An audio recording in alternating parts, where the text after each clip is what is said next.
9 വർഷം മുമ്പ് നാഗ കരാറിലൂടെ നൽകിയ വാഗ്ദാനങ്ങളിൽ ഒന്നുപോലും പ്രധാനമന്ത്രി പാലിച്ചിട്ടില്ല എന്നത് നാണക്കേടാണെന്ന് കോൺഗ്രസ് നേതാവ് രാഹുൽ ഗാന്ധി.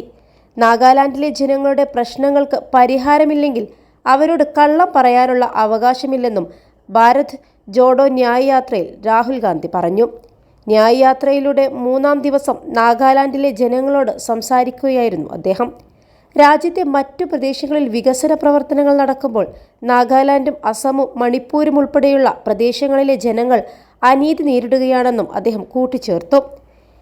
ഈ ശോചനീയമായ റോഡുകളിലൂടെ നാഗാലാൻഡിലെ ജനങ്ങൾക്ക് യാത്ര ചെയ്യേണ്ടി വരുന്നു എന്നത് അനീതിയാണ്. ഇത് നാഗാലാൻഡിലെ ജനങ്ങളോടുള്ള വഞ്ചനയുമാണ്. ഇത്തരം റോഡുകൾ കൊണ്ട് എങ്ങനെയാണ് നാഗാലാൻഡിലെ യുവജനങ്ങൾക്ക് ശുഭകരമായ ഭാവിയൊരുക്കാൻ നമുക്ക് സാധിക്കുക?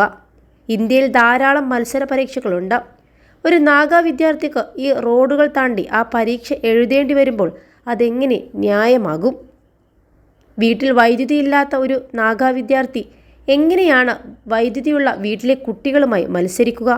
ആശുപത്രിയിൽ പോകുവാൻ സാധിക്കാത്ത രക്ഷിതാക്കളുടെ കുട്ടിക്ക് എങ്ങനെയാണ് എളുപ്പത്തിൽ ആശുപത്രിയിൽ പോകാൻ കഴിയുന്ന രക്ഷിതാക്കളുടെ കുട്ടിയുമായി മത്സരിക്കാൻ സാധിക്കുക? ഭാരത് ന്യായ് യാത്രയുടെ ലക്ഷ്യം അതാണ്. മണിപ്പൂരിലെയും നാഗാലാൻഡിലെയും അസമിലെയും വികസനത്തിന്റെ ഭാഗമാകാത്ത ജനങ്ങൾ അനുഭവിക്കുന്ന അനീതി ഇന്ത്യയുടെ ശ്രദ്ധയിലേക്ക് കൊണ്ടുവരിക എന്നതാണ്. +2 ഡിഗ്രി കഴിഞ്ഞവർക്ക് വേൾഡ്സ് ഫസ്റ്റ് AR/VR ക്ലാസ് റൂമിലൂടെ സ്മാർട്ട് ഫോൺ എഞ്ചിനീയർ ആവാം. കൂടുതൽ അറിയാൻ വിളിക്കൂ ബ്രിഡ്കോ ആൻഡ് ബ്രിഡ്കോ. RSSും BJPയും ഈ രാജ്യത്തെ വ്യത്യസ്തമായ സംസ്കാരങ്ങളെ ആക്രമിക്കുകയാണെന്നും ആചാരങ്ങളിലും ഭാഷകളിലും മറ്റുള്ളവർക്ക് ഇടപെടാൻ അവകാശമില്ലെന്നും രാഹുൽ ഗാന്ധി പറഞ്ഞു. ഇന്ത്യയിൽ ആശയങ്ങൾ തമ്മിൽ യുദ്ധം നടന്നുകൊണ്ടിരിക്കുകയാണ്. RSSും BJPയും ഈ രാജ്യത്തെ വ്യത്യസ്തമായ സംസ്കാരങ്ങളെ ആക്രമിക്കുന്നു. ഞാൻ ഇവിടുത്തെ റോഡിലൂടെ സഞ്ചരിക്കുമ്പോൾ നിങ്ങളുടെ ചരിത്രവും സംസ്കാരവും ആചാരങ്ങളും ജീവിത രീതിയും എനിക്ക് കാണാൻ സാധിച്ചു. ഞാൻ പ്രസംഗം തുടങ്ങുന്നതിന് മുമ്പ് എന്നോട് പറഞ്ഞിരുന്നു ഇവിടുത്തെ ജനങ്ങൾക്ക് ഇംഗ്ലീഷ് മനസ്സിലാകുമെന്ന്. അത് വളരെ നല്ല കാര്യമാണ്. എന്നാൽ എൻ്റെ പ്രസംഗം നാഗാ ഭാഷയിൽ പരിഭാഷ ചെയ്യണമെന്ന് ഞാൻ ആവശ്യപ്പെടുകയായിരുന്നു.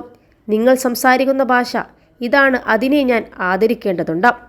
കർണാടകയിലും ബംഗാളിലും കേരളത്തിലും പോകുമ്പോൾ ഞാൻ ഇതുതന്നെയാണ് ചെയ്യുന്നത്. എന്നാൽ BJPയും RSSും ഈ ഭാഷകളെയും സംസ്കാരത്തെയും ഇല്ലാതാക്കാൻ ശ്രമിക്കുന്നു. നിങ്ങൾ എന്ത് സംസാരിക്കുന്നു, ആരെ ആരാധിക്കുന്നു, എന്ത് കഴിക്കുന്നു, നിങ്ങളുടെ വിവാഹ ചടങ്ങുകൾ എന്താണ് എന്നതെല്ലാം നിങ്ങളുടെ തീരുമാനമാണ്. ഇതിൽ മറ്റുള്ളവർ തലയിടേണ്ട ആവശ്യമില്ല.